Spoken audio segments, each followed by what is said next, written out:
6 महीने गुजरते हैं शादी होने के बाद। बहू जब घर की विश्वास बना लेती है, घर में जो उनके माता-पिता रहते हैं, उनके जो सास-ससुर रहते हैं, उन लोगों को इतनी ही विश्वास और इतनी ही उन लोगों को अपने अंडर में कर लेती है कि जो माँ-बाप और जो उनके सास-ससुर रहते हैं, वो जानते हैं कि हमारी बहू जो है काफ़ी अच्छी है, काफ़ी क्यूट है।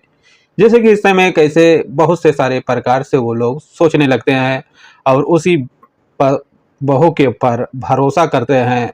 और जब बहू अपना रूप बदलती है, तो इस बात को अगर आप जानोगे, तो आप काफ़ी चिंता में पड़ सकते हो और इस बात की आप कल्पना नहीं कर सकते कि एक बहू जिसकी शादी तकरीबन 6 महीने होते हैं, होने के बाद में वही बहू कुछ ऐसा कर जाती है, तो इस बात को लेकर काफ़ी लोग सोचने लगते हैं।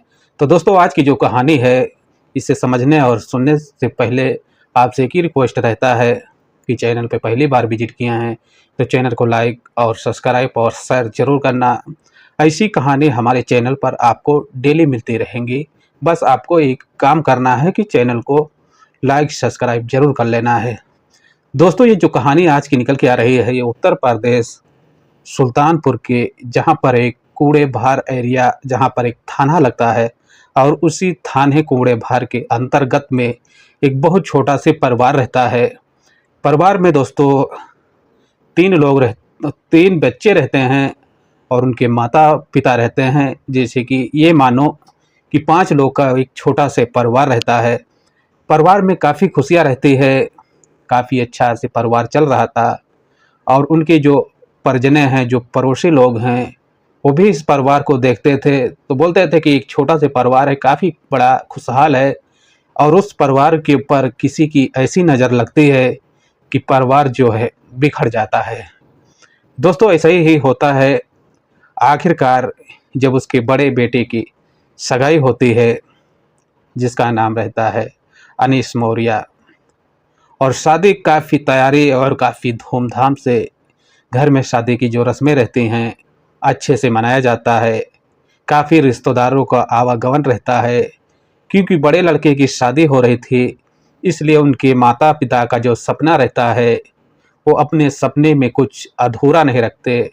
सपना उनको पूरा रख करना रहता है, क्योंकि पहले बेटे की थी, इसलिए उनके माता-पिता जो हैं शादी में काफ़ी पैसे भी खर्चा करते हैं और काफ़ी धूमधाम से अपने लड़के की शादी कर देते हैं। शादी होने के बाद में कुछ समय गुजरता है, 2 से 3 महीने गुजरते हैं। उसके बाद में जो अय्यस मौर्य रहता है, जिसकी शादी हुई थी लड़के की, वो अपनी पत्नी को छोड़कर मुंबई चला जाता है और जाने के बाद में पत्नी जो है घर में ही रहती है।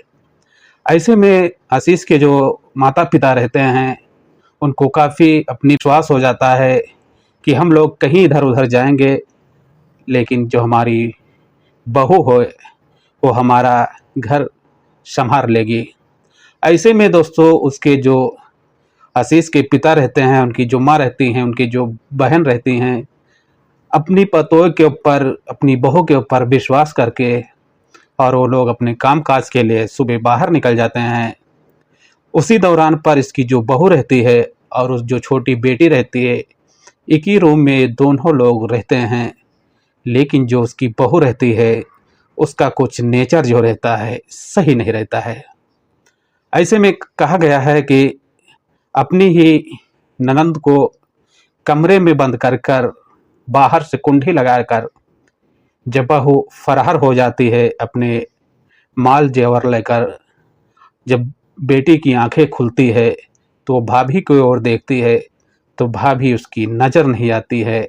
तो ऐसे में वो दरवाजे के पास जब पहुंचती है, तो दरवाज़ा बाहर से ही बंद रहता है। बाहर से बंद होने के बाद में उसकी जो बेटी रहती है, वो काफ़ी टेंशन में हो जाती है और काफ़ी कुछ सोचने लगती है कि ऐसी क्या हो चुका है कि भाभी हमारे बाहर से आज कुंडी मार लिए हैं। ऐसी में जब बेटी की नज़र अलमारी पे जाती है, तो अलमारी का डोर जो रहता है खुला रहता है और खुला होने के बाद में बेटी जब देखती है, तो उसकी होशें जो हैं उड़ जाती हैं। उड़ने के बाद में दोस्तों, इस बात की जानकारी अपने माता को देती है, जो उसके माता-पिता कहीं गांव के बाहर उनकी दुकान थी और दुकान पर वो दोनों लोग सुबह निकल जाते थे और शाम को लौट कर आते थे। ऐसे में बेटी जब अपनी माँ को कॉल करके इस बारे की जानकारी देती है कि भाभी बाहर से कुंडी लगाकर और घर से चली जाती हैं, तो इसी में उसकी माँ जो है दौड़कर वहाँ पहुँचती है और पहुँचने के बाद में जब बाहर से कुंडी देखती है लगा, उसके बाद में खोलती है, तो उसके बाद में अपनी बहू को इधर-उधर ढूँढने लगती है। लेकिन दोस्तों यहाँ पर कहा जाता है कि बहू उसकी तकरीबन काफ़ी टाइम हो जाता है, करीबन 1 से डेढ़ घंटे गुज़र जाते हैं, तो बहू को जो रहता है ढूँढ पाना नामुमकिन हो जाता है। ऐसे में काफ़ी परेशान हो जाते हैं फर्जंद के जो सास-ससुर रहते हैं। इस बात की शिकायत जो है बेटी की ससुराल में भी पहुँचाते हैं कि आपकी जो बेटी है घर छोड़कर भाग जाती है। तो ऐसे में वो लोग भी इस बात को लेकर काफ़ी चिंता में पड़ जाते हैं और देखा जाता है कि जो आशीष के माता-पिता रहते हैं, वो कूड़े-भार पुलिस स्टेशन में इस बात की जानकारी भी देते हैं और जानकारी के साथ-साथ वहाँ पर कुछ बातें भी बताते हैं कि जो गहना और ज़ेवर रहता है, वो हमारी बहू घर से लेकर फ़रार हो जाती है। ऐसे में दोस्तों पुलिस जो रहती है, शिकायत दर्ज कर लेती है और शिकायत दर्ज करने के बाद में ढूँढती है, लेकिन जो बहू उसकी रहती है, अभी तक उसका कुछ पता नहीं चलता है। ऐसे में कुछ सोशल मीडिया के कर्मचारी पहुँचते हैं, वहाँ पर कुछ बातें करते हैं कि आपकी बहू से कुछ घर में झगड़े लड़ाई होते थे। तो घर के फैमिली मेंबर लोग जो रहते हैं इस बात को बताते हैं कि नहीं, बहू से हमारे कुछ बातें नहीं होती थी, बहू के ऊपर एक विश्वास था। ऐसा नहीं लग रहा था कि बहू हमारे साथ इतना बड़ा घाट करेगी और बहू घर से बाहर चले जाएगी। ऐसे में इस बातों को काफ़ी लोग जब सुनते हैं तो लोग के पैरों से ज़मीन निकल जाती है और निकलने के बाद में जब लड़के से भी पूछा जाता है कि आपकी पत्नी जो रहती है उसके किसी के साथ में गलत अफ़ेयर चलता था, किसी के साथ में गलत संबंध था, तो ऐसे में लड़का जो रहता है एक व्यक्ति का बताता है कि उसी के साथ में ये कॉल करती थी और उसी के ऊपर हमें निर्भर है कि उसी के लड़के के साथ में ये घर छोड़कर निकल गई है। ऐसे में लड़के के परिजनों का कहना है, उनके माता-पिता का भी कहना है और लड़के का भी कहना है कि जहाँ भागी है, जहाँ पर भी हो, वो आकर जो हमारे सामान लेकर गई है, वो सामान हमारा वापस कर दे और अपना जहाँ भी रहना है वो रहे, अवश्य कोई दिक्कत परेशानी नहीं है। बस हमारे परिवार और हमारी फैमिली के ऊपर कोई नुकसान नहीं होना चाहिए। ऐसे में देखा जाता है कि दोस्तों कि काफ़ी लोग अपनी पत्नी और अपनी बेटी और अपनी माँ से काफ़ी से देखा जाता है कि इस समय काफ़ी लोग डरे रहते हैं, क्योंकि दोस्तों देखा जाता है कि इस समय काफ़ी अपराध जो हैं बढ़ रहे हैं और बढ़ने के साथ-साथ देखा जाता है कि आए दिन कोई न कोई घटनाएँ जो हैं सामने आती रहती हैं। तो दोस्तों ये घटनाक्रम सुनाने का हमारा एक ही उद्देश्य रहता है कि आपको परेशान नहीं करना है, बस आपको जागरूक और संकेत और सचेत करना है, क्योंकि ऐसी घटनाएँ जो हैं आम हो चुकी हैं। डेली की डेली कोई न कोई घटनाएँ सामने आती रहती हैं, जहाँ पर कहा जाता है कि 6 महीने शादी के गुजरने के बाद में बहू जो रहती है अपनी प्रेमी के साथ घर छोड़कर फरार हो जाती है। तो अगर कहानी में कुछ समझ आया होगा तो वीडियो को लाइक और शेयर ज़रूर करना और किस ज़िले और किस स्टेट से आप वीडियो देख रहे हैं कमेंट ज़रूर करना। मिलते हैं नेक्स्ट कहानी के साथ। अपना और अपनी फैमिली का ख्याल रखना। Okay bye.